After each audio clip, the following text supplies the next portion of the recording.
Fala pessoal, sejam bem-vindos a mais um episódio de Rodrigo Responde. Olha só a pergunta de hoje.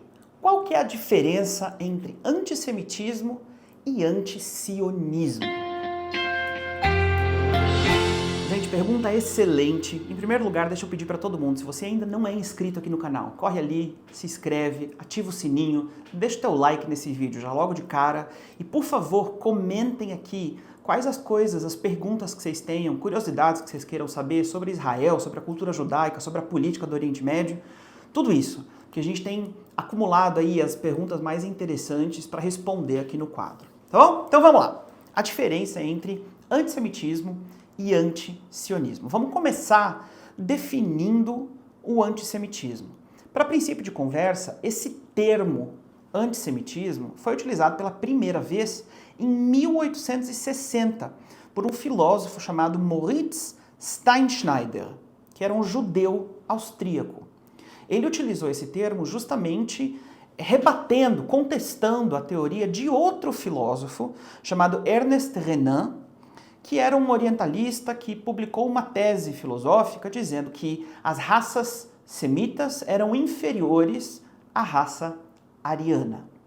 Então, o surgimento do termo antissemitismo se deu naquele contexto alemão-austríaco que daria nascimento, que daria vazão a todas as teorias nazistas e toda a expressão nazista que a gente viu se desenvolvendo ao longo da Segunda Guerra Mundial.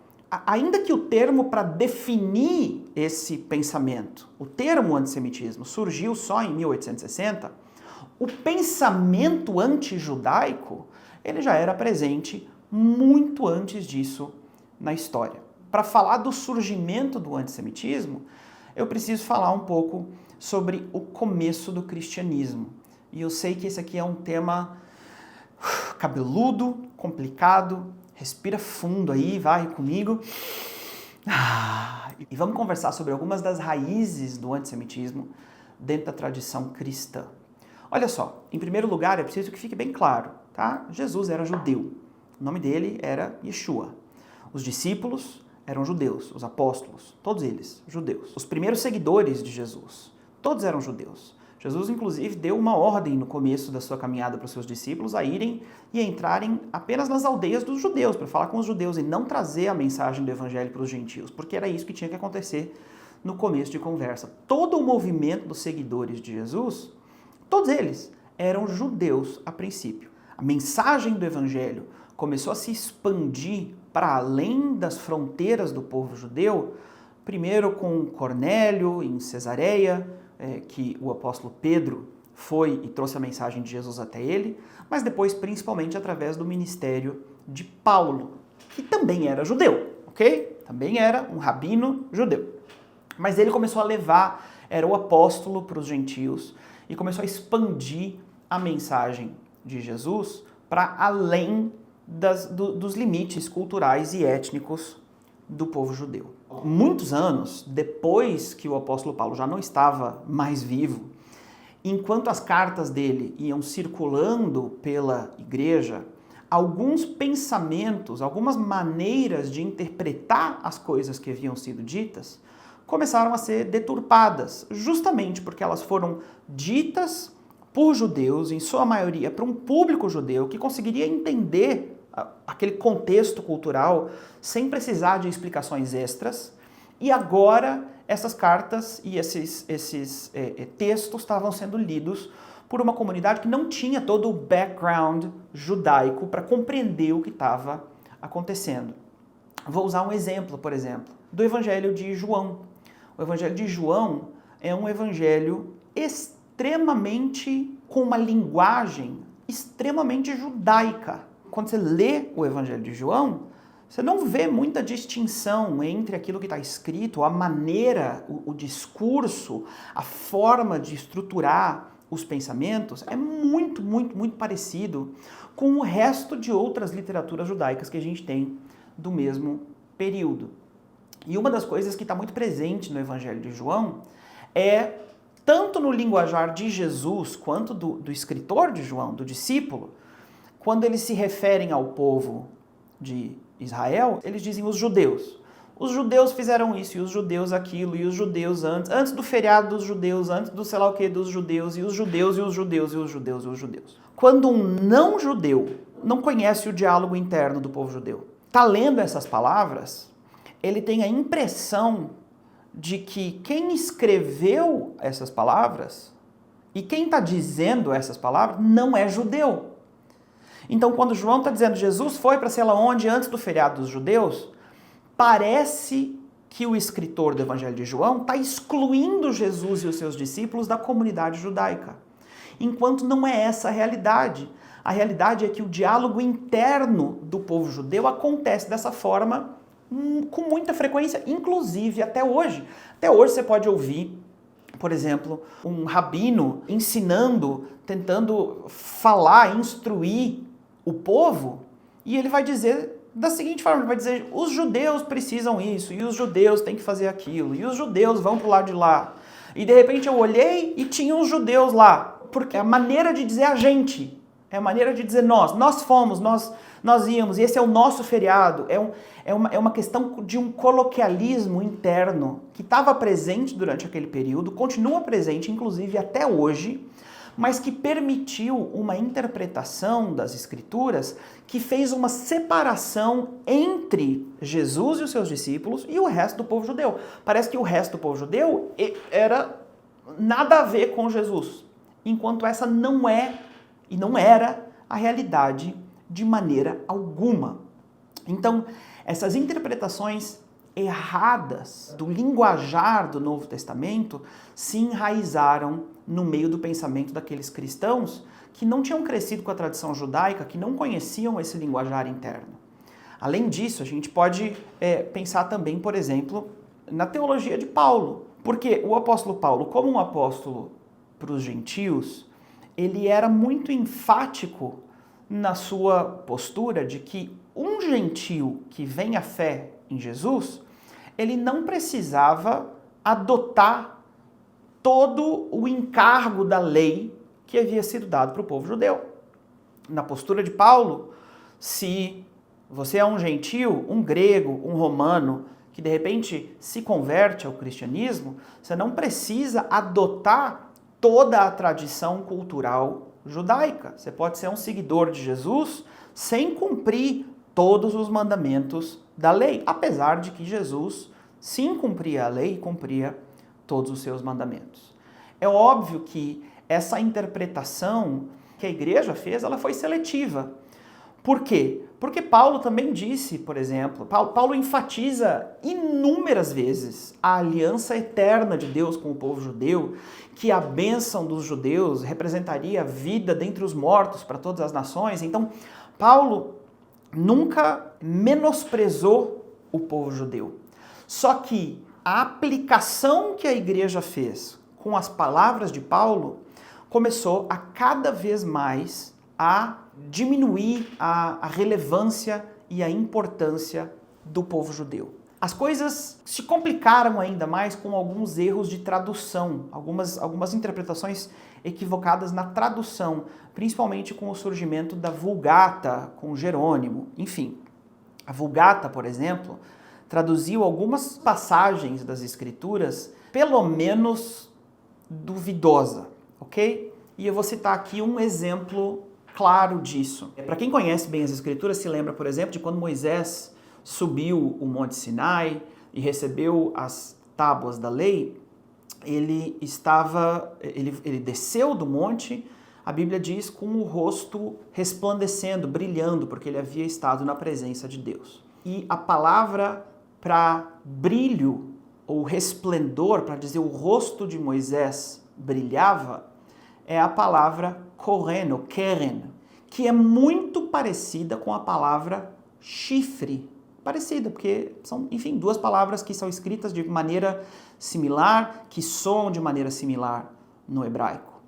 Então, na tradução da Vulgata, ao invés de traduzir que o rosto de Moisés estava resplandecendo com a glória de Deus, foi traduzido que o rosto de Moisés tinha chifres. Por isso que, inclusive, em muito da arte sacra cristã ao longo dos séculos, você vai ver sempre que a figura de Moisés está representada, Moisés é um chifrudinho, assim.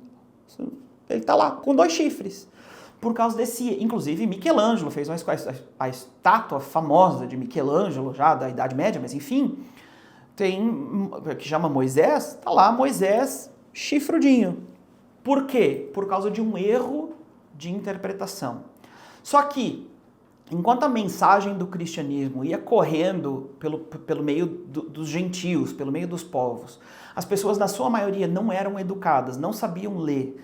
A maior parte da instrução que elas tinham a respeito das escrituras vinha justamente das figuras, das imagens, das obras de arte. Elas olhavam para as figuras e daí absorviam conceitos filosóficos, espirituais e teológicos. As pessoas começaram a assimilar a figura de Moisés com chifres, ou seja, a lei, a tradição judaica com o diabo. Além disso, outra tradução problemática, por exemplo, é o nome Judas do discípulo que traiu Jesus. Porque Judas e judeu são são duas palavras muito similares, ainda que em hebraico Judas seja Yehudá e judeu seja Yehudi, tem uma diferença.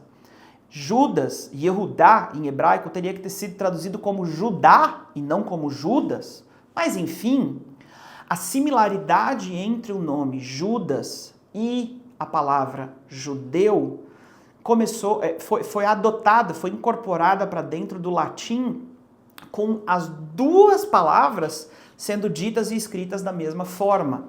Então, no linguajar coloquial das pessoas, sempre que elas se referiam a um judeu, elas estavam falando de um Judas, de alguém que traiu Jesus. E junto a isso se uniu aquele pensamento que também se proliferou, principalmente a partir do 3º século na história do cristianismo, de que o povo judeu é culpado de deicídio, da morte de Deus, que o povo judeu é exclusivamente culpado da morte de Jesus. Então, todo esse conjunto, estou dando aqui só alguns exemplos, mas esse conjunto de fatores, alguns equívocos na tradução, a interpretação errada da linguagem interna dos dias de Jesus, os equívocos de aplicação da teologia de Paulo e o pensamento de que judeu representa Judas, que Judas era tipo uma parábola para todo o povo judeu. E se você pensar aí, né, Judas era o cara que metia a mão na bolsa de dinheiro e roubava dinheiro dos discípulos. Então já desde aí surgiu a ideia da conexão entre o povo judeu e a administração errada do dinheiro, a administração meio macabra do dinheiro. Tudo isso foi sendo construído na mentalidade do povo ocidental, do povo cristão, que estava começando a receber a mensagem de Jesus. Infelizmente, a mensagem de Jesus veio para essa parte do mundo junto com todos esses preconceitos. E eu preciso aqui fazer um esclarecimento, porque eu sei que tem muita gente até hoje que às vezes conversa comigo e me diz: não, eu não sou antissemita, mas uai, Rodrigo, foram os judeus que mataram Jesus, né? Então, permitam-me fazer uma correção teológica aqui desse tema. Porque se nós aceitarmos a tese da teologia cristã, ok? Eu vou falar com base em teologia cristã. Jesus representa aquele cordeiro que era sacrificado em prol dos pecados do povo, certo? A teologia cristã diz que agora não precisamos mais de sacrifícios no templo, mas que os sacrifícios foram substituídos pelo sacrifício máximo, que foi o sacrifício de Jesus, através do qual a redenção dos pecados está disponível para a humanidade inteira. Do mesmo jeito que o sacerdote vinha e oferecia o sacrifício em nome do povo para Deus, que esse processo foi substituído por Jesus. Agora, Quem é que oferecia o sacrifício? Não eram os sacerdotes? Então, se nós compreendermos de maneira correta, a tradição cristã, o povo judeu não cumpriu o papel de matar Jesus por serem assassinos de Deus. Se você interpretar de maneira correta a teologia cristã, o povo judeu cumpriu o seu papel de serem uma nação de sacerdotes. Então, os sacerdotes ofereceram o Cordeiro de Deus sobre o altar, trazendo a redenção do povo. Você está entendendo? O cristianismo, ao longo dos séculos, ele abraçou uma versão deturpada da coisa linda, incrível e maravilhosa que aconteceu segundo a tradição cristã. Então, para você que até hoje ama o povo judeu, ama Israel, mas considera, né, a tua leitura histórica é que realmente foi o povo judeu que matou Jesus, eu te apresento essa outra interpretação, essa outra possibilidade que é mais condizente com uma teologia cristã saudável. Não foi o povo judeu que matou Jesus por ser assassino de Deus. Deus organizou a estrutura do sacrifício perfeito de Jesus através do povo judeu, porque o povo judeu tinha um papel sacerdotal nessa história e, inclusive, quem matou Jesus efetivamente foram os romanos, foram os gentios romanos e não o povo judeu. Então, por que eu estou mencionando isso? Isso é uma coisa extremamente teológica, talvez desconectada desse diálogo que é um diálogo político, se a gente está falando de antissemitismo e antisionismo. Mas porque é importante para nós entendermos quais são as raízes do pensamento social e político antissemita que nós temos até hoje. Na verdade, eles estão enraizados na tradição cristã, na tradição religiosa, porque o islamismo também tem aí várias expressões antissemitas que são super complexas. O meu ponto é dizer que ainda que o povo judeu houvesse sido perseguido ao longo da história, essa perseguição até o nascimento do cristianismo não era por conta de eles serem judeus. Era por conta de eles estarem em uma determinada região, por conta de eles estarem em guerra contra outros povos. Era o jeito que o mundo funcionava naquele tempo, estava todo mundo matando todo mundo mesmo, assim que era esse período mais antigo da história. A partir do cristianismo, a partir do surgimento do cristianismo, foi que o diálogo de ódio e de perseguição contra o povo judeu, por eles serem judeus, por eles representarem os assassinos de Deus, por eles representarem os Judas que roubam dinheiro e traem Jesus, por eles serem aqueles judeus que estão lá no Evangelho de João, apesar de essa ser uma interpretação errada das coisas. A partir daí é que a perseguição contra o povo judeu se tornou uma perseguição religiosa e étnica. Perseguia o povo judeu simplesmente por eles serem judeus. Mas eu volto e friso que a interpretação teológica cristã coerente, ela não desfaz o povo judeu, ela não culpa o povo judeu, ela compreende que o povo judeu fazia parte de uma estrutura sacerdotal e sacrificial através da qual Jesus se ofereceu de livre e espontânea vontade como cordeiro para trazer a redenção para a humanidade toda, tá? Então eu não estou culpando o cristianismo em essência, eu estou dizendo que o surgimento do antissemitismo aconteceu ao mesmo tempo que a doutrina cristã começou a se espalhar entre comunidades que não tinham aquele background judaico para entender de maneira apropriada esses conceitos tão profundos que seriam bem digeridos por uma comunidade que tivesse sim conhecimento das Escrituras e da aliança de Deus com Israel. Essas são as ideias básicas do antissemitismo, que surgiram lá atrás, de que os judeus são traiçoeiros, traidores, que eles controlam o dinheiro e roubam o dinheiro, que eles têm uma aparência de piedade, sei lá o quê, mas na verdade eles são chifrudos igual Moisés aparece na arte. E essas ideias, elas foram se traduzindo com cada geração para cada nova realidade mais moderna da coisa, ok? Para definir então de novo o que é antisionismo, vamos antes definir o que é sionismo. E outra vez aqui, eu vou fazer essa distinção entre o termo e o pensamento, ok? Porque o termo sionismo surgiu lá no século XIX, na Europa, como um movimento social e político de dizer a solução para a perseguição que o povo judeu vem enfrentando na Europa por quase 2000 anos, né? A solução para essa realidade social que o povo vem enfrentando é que nós voltemos para a terra de Israel, que a gente cumpra essa promessa eterna estabelecida desde as Escrituras, que a gente volte para restabelecer uma casa nacional, um país que seja seguro e onde os judeus possam viver em paz.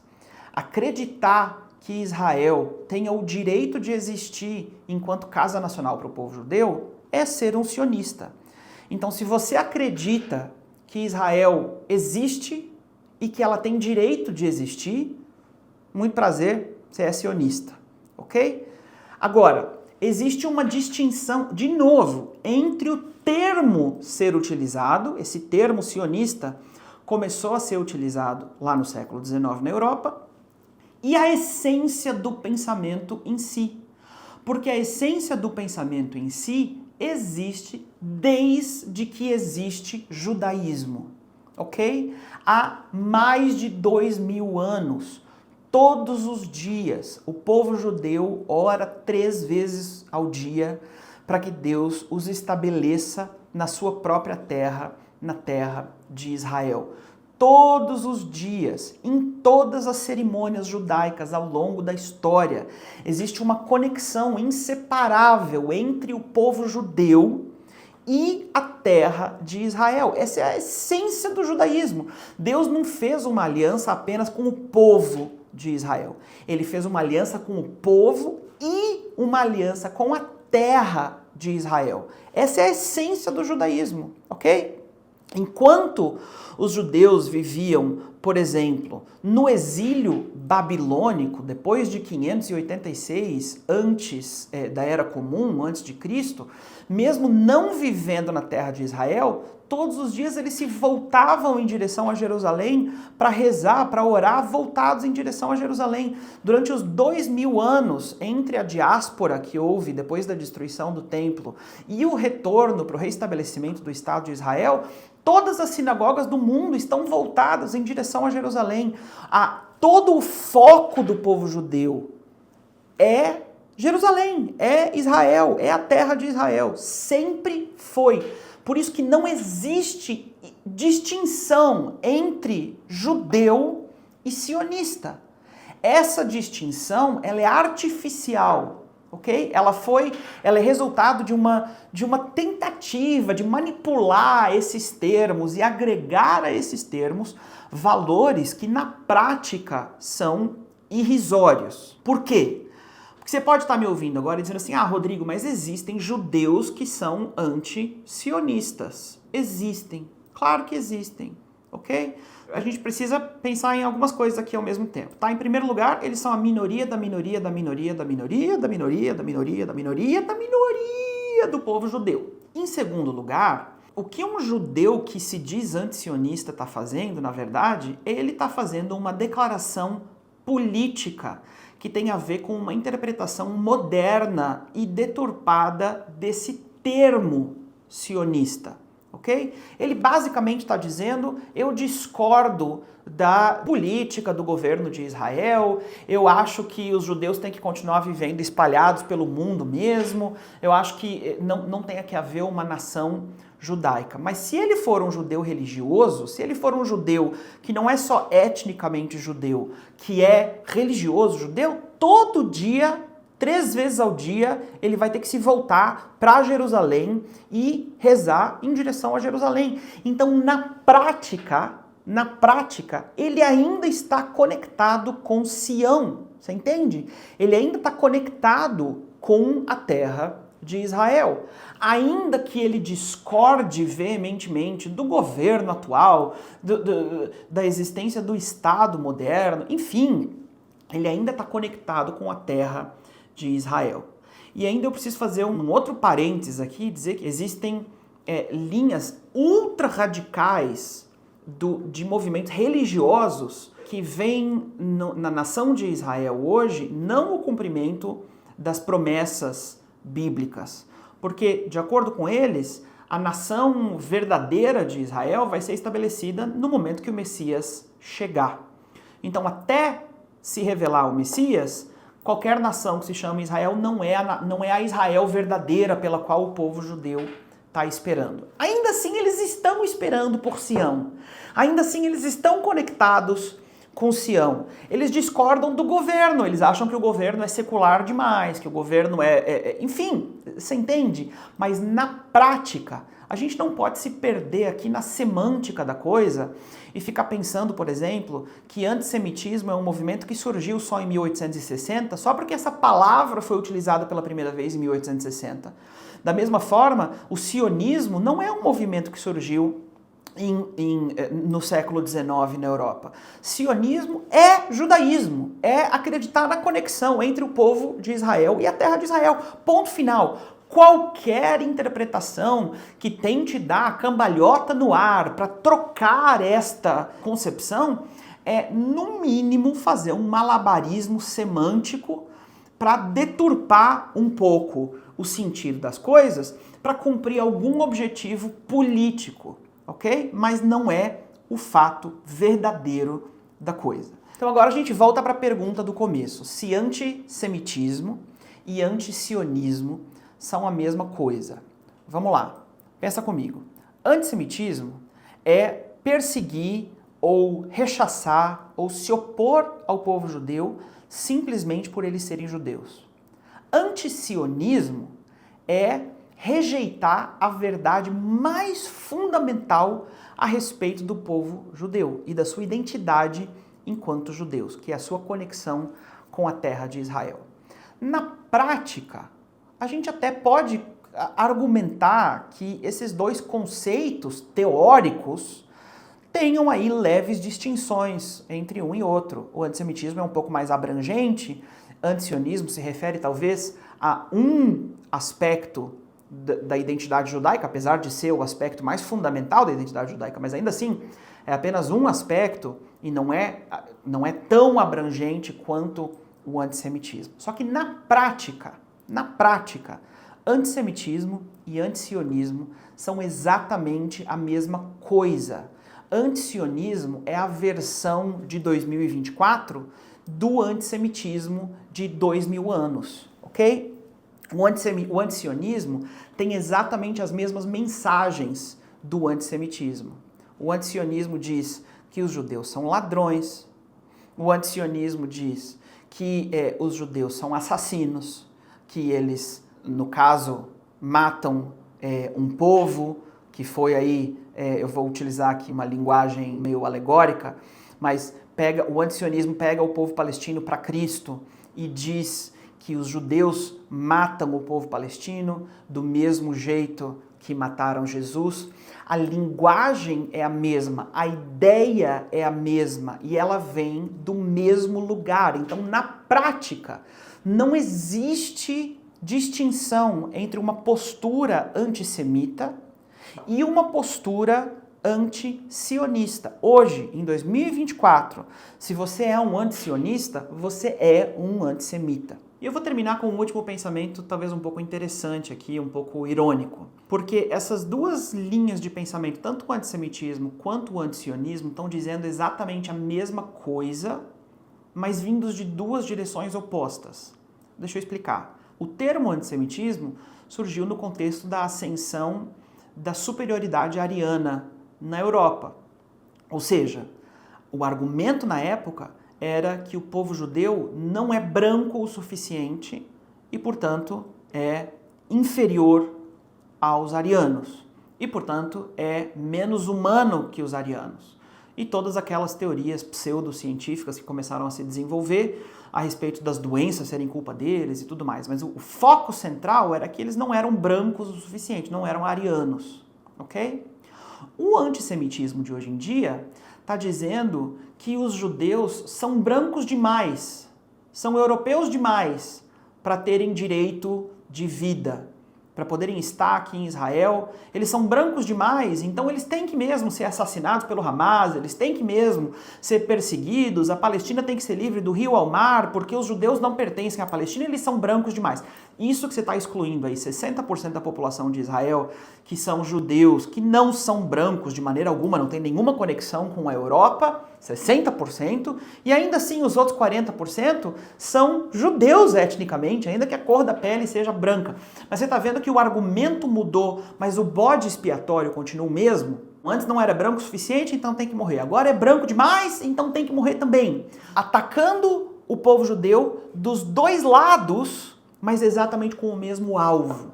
Por isso, na prática, não existe distinção hoje entre ser um antissemita e ser um anti-sionista.